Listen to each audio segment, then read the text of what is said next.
Hello YouTube. It's been a while since my last video, a couple months since I've brought you down in the basement here. Over a month since my last herping video.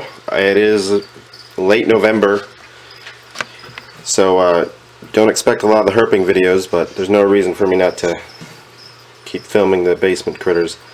And starting off here, we're going to take a look at Steven. He's the one-armed bearded dragon that I hatched out in May, the only one I kept, and as you can see, he's grown quite large,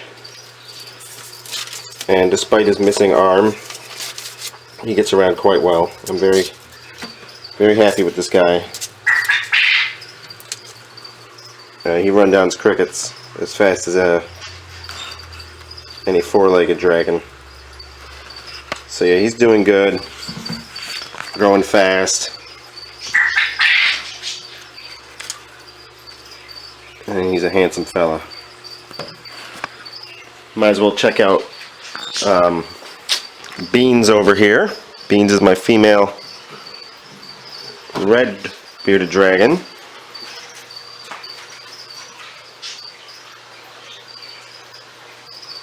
She is just gorgeous. Love the colors on her. Yeah, you saw him jump up on there. Like, he's missing an arm, but he doesn't know it. But anyways, back to Beans. There she is.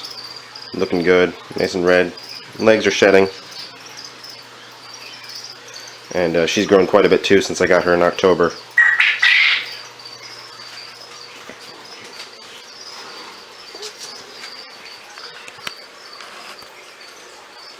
Hey Beans. Anyway. So yeah, lots going on down here in the basement. So some good news, bad news, but a lot to talk about. Moving on down here, this was Guanji, my mountain horn dragon's cage, and unfortunately she passed away just out of nowhere, really.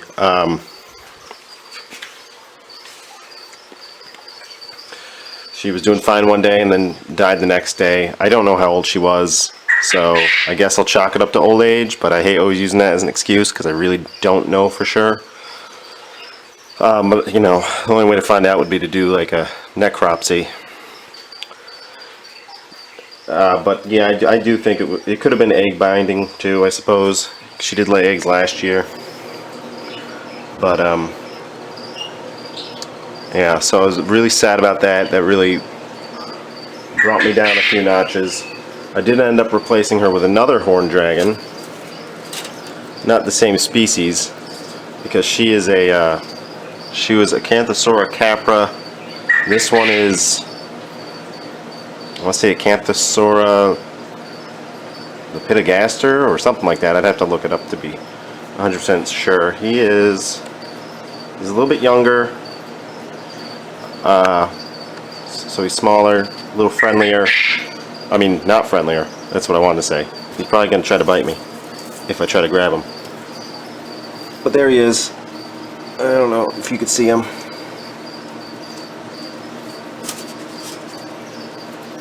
Yeah, he wants to kill me.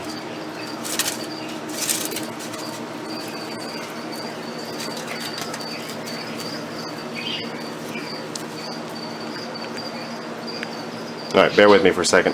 Alright, I managed to flush him out. You can see he's pretty PO'd. And if I look at that, he really doesn't want anything to do with me. But he seems to be doing good. You know, he eats and, you know, likes to be misted, does his dragon thing. But I really would like him to get hand tame. Guanji, his predecessor, she was a great lizard. Easy to hold on to. Ate well. But yeah. He's got a lot of attitude. He's got these gorgeous black markings on his back. Inside of his mouth is black too. So he's kind of interesting looking. So that's the new horned dragon.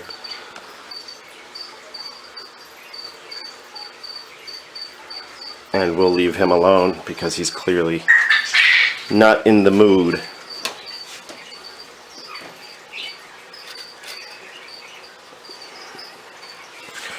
Also among the deceased, my male day gecko, Greedo, has died on me. Again, just out of nowhere, just dead on the floor one day. The female's still alive and doing good. As you can see, she's quite fat and happy. And she hasn't laid any eggs since his passing, but if she does, I'll probably hatch them out. Because I would feel bad not hatching out his last contribution to the world. So yeah, it's been a rough couple months down here, man. Losing animals. Some of them are getting old, and you know, I believe these day geckos were 6 years old when I got them from their previous owner. So who knows how old they really are. That's the trouble when you buy already adult animals, unless you have a good record of their history. But like the horn dragon, you know, probably wild caught in a pet store, already full grown. Who knows how old she was. So yeah, so now it's Big Mama, and she's retired from baby making. I'm not going to get her another mate. I'm not going to breed the day geckos anymore. But if she does lay any more eggs, I will hatch them out. And he is also single now. My male Midas cichlid. The female did die on me. Another bummer. I had her for 10 years, so she was almost assuredly from old age. So yeah, he's single now. No intentions on getting another one. He'll just live out his days a lonely bachelor.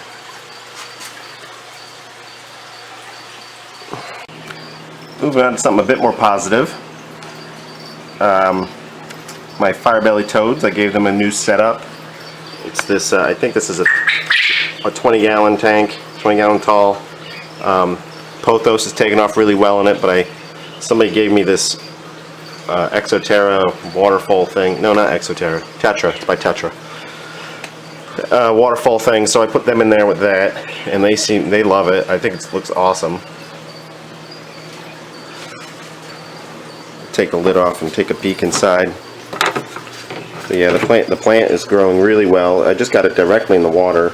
It might be rooted into the gravel by now. But yeah, the toads really like it. They're always singing and, you know, holding on to each other and all that jazz.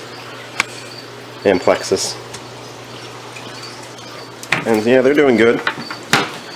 The noise you keep hearing,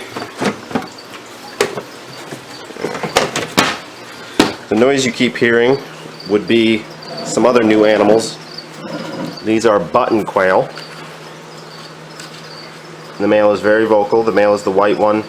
Female is the brown one. I've had these guys about 3 weeks now. These guys are really cool. I've always had a thing for button quail, and local pet store got them in. I couldn't say no. I had the spare aquarium, and once I found out that you could actually use an aquarium to house them, I was all over that. So I named her Kevin. If you've seen the movie Up, you'll get the reference. And he is Gadnuk, Breaker of Worlds. That's right. A badass name for this little bird. And that is a South Park reference. So as you can see, I like to name my animals after movies and television shows. And he's almost like a little rooster, you know. Like 3 o'clock in the morning, he starts making that noise. It's not too annoying because he's down here in the basement. And she's already produced 4 eggs. I'm not going to hatch them. I got them in the refrigerator. I'm going to try to eat them once I have enough of them. But where I live, I hesitate to have chickens outside. There's a lot of dogs and stuff running around, so these guys are a nice little alternative. And I'm not big on keeping birds. There's a couple parakeets down here that belong to my wife. But they're just messy, messy animals. But in an aquarium like this, they're fine. And it's not, I don't have anything against birds in general. I feed the wild birds. I'm a bird watcher, so I do enjoy birds.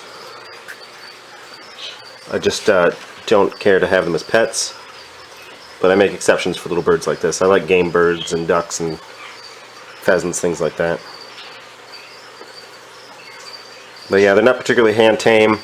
I can get her to eat out of my hand. He's a little bit more hesitant. But anyway, moving along to the tortoises. Just this Black Friday I got a new tortoise to put in here. I don't know if I can find her. There she is. I'm sorry. I'm sorry. She doesn't want to come out. But this is a female Russian tortoise. She's been at the pet store for PetSmart for well over a month now, and I've had my eye on her the whole time, knowing that on Black Friday she'd be going on sale. I got her for half off, and the plan is that she will breed with my male Russell. The thing with the Russian tortoises is most of them are wild caught, and you know, when I go to, they're a good pet, but when I go to like reptile shows and stuff, at least around here, I just never see any captive bred tortoises, Russian tortoises. So I kind of want to see if I can maybe fill that niche and take pressure off the wild caught animals. But yeah, you can tell she's a female. She's got this little dinky tail sticking out the bottom. She's very round, and she's doing good. I've only had her since Black Friday, so, but she cleans up her food real well, and I've had ample time to observe her at PetSmart, so I know that she's in good health. No name for her yet, still working on that. And in the next coming months, you'll hopefully see me building an outdoor enclosure for these guys for the upcoming summer. Russell, the male, he's in hibernation. She doesn't seem interested in hibernating, but that shouldn't, hopefully that won't hinder any breeding. I've read that they'll breed anyway, even if they don't hibernate. So what else is there? I guess oh yes, the loggerhead musk turtle that I got back in October. He is in his own tank now.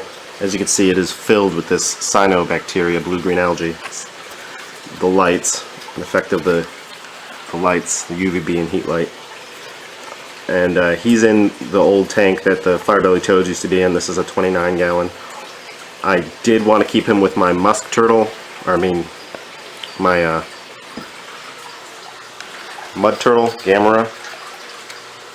But they don't get along, go figure. Gamera was after him, trying to bite his limbs off and whatnot. So as much as I didn't want to have another aquatic animal in its own tank, it looks like I do. And I can't get a good image of him, but you can kind of see him there. But yeah, this tank is disgusting. I just cleaned it too with this stuff. If you've ever battled cyanobacteria, you'll know what a pain in the butt it is. It's not true algae, it's bacteria, but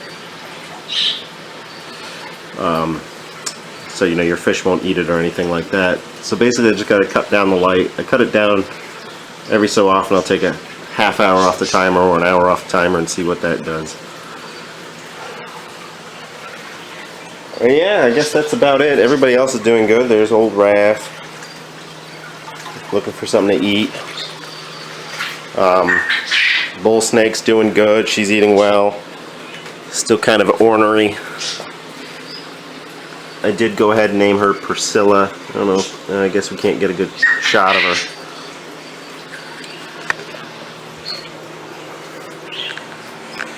But yeah, I'm looking around. I'm thinking, oh, let's take a look at the bullfrogs. These African bullfrogs have gotten really big recently. They've gone through a growth spurt ever since I started feeding them full-grown roaches. But I got these guys back in April, and as you can see,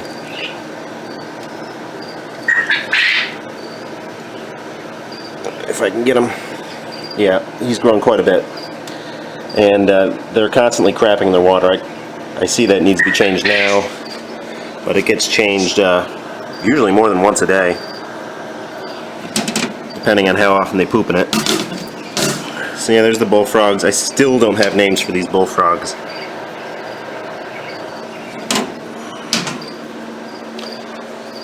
And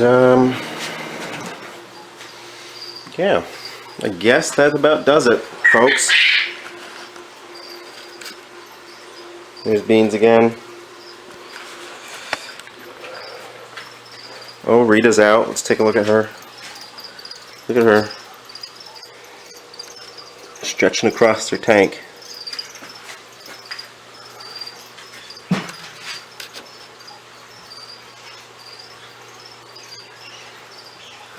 And, oh, yeah, well, we're here. Let's look at the little crested gecko.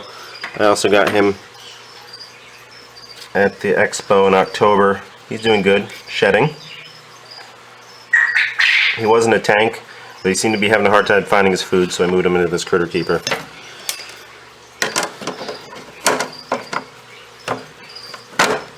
There's Nibbler.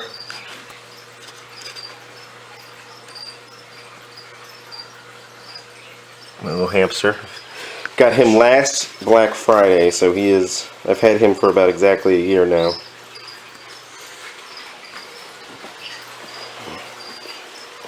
But yeah, there we go. Let's see what else is out. There's Eli. He's doing good. Hey, buddy. Turok is hiding in his cave there. My wife's growing an avocado tree, and it's gotten quite tall. Just gonna have to move that light up.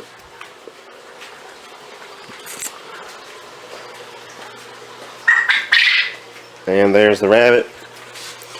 His name is Rupert now, and he is not very friendly still. Yep. He's kind of a jerk. But he is cute.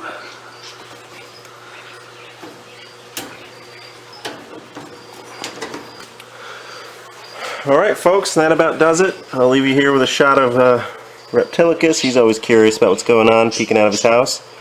I'm going to go ahead and upload this, and hopefully it won't be another month until my next video. Like, comment, subscribe, and I hope you enjoyed.